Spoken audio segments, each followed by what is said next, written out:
Flow, The Psychology of Optimal Experience by Mihaly Csikszentmihalyi. Read by Ugo Agoruah. Chapter 2.7 Complexity and the Growth of the Self. Following a flow experience, the organization of the self is more complex than it had been before. It is by becoming increasingly complex that the self might be said to grow. Complexity is a result of two broad psychological processes: differentiation and integration. Differentiation implies a movement towards uniqueness, towards separating oneself from others. Integration refers to its opposite: a union with other people, with ideas and entities beyond the self.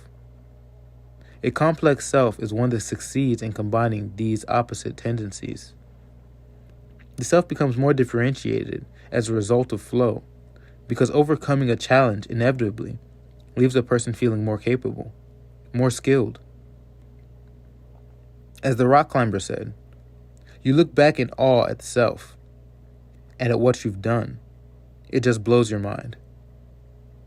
After each episode of flow, a person becomes more of a unique individual, less predictable, possessed of rarer skills.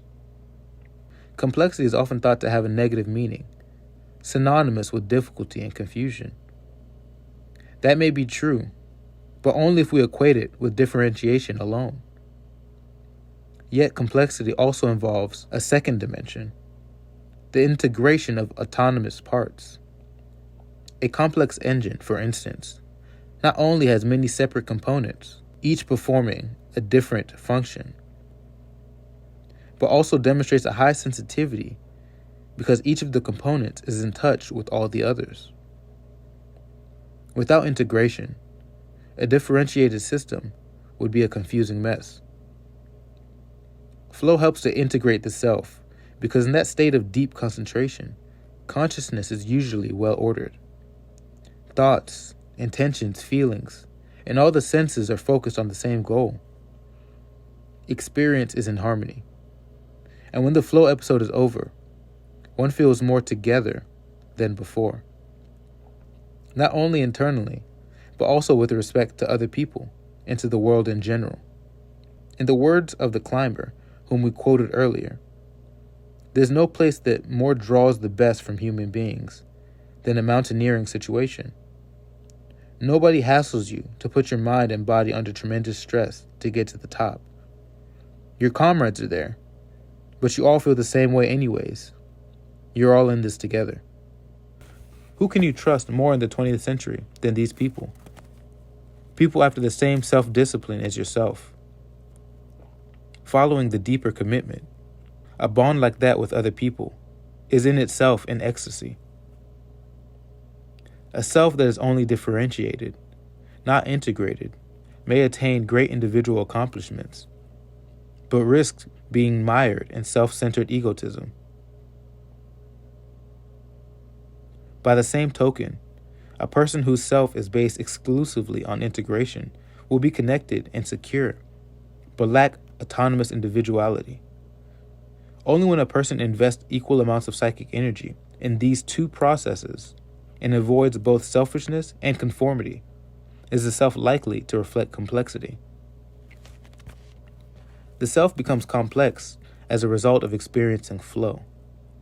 Paradoxically, it is when we act freely for the sake of the action itself, rather than for ulterior motives, that we learn to become more than what we were.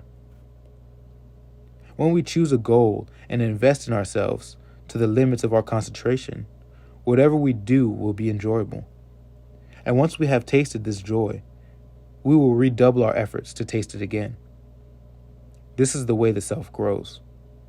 It is the way Rico was able to draw so much out of his ostensibly boring job on the assembly line, or R for his poetry.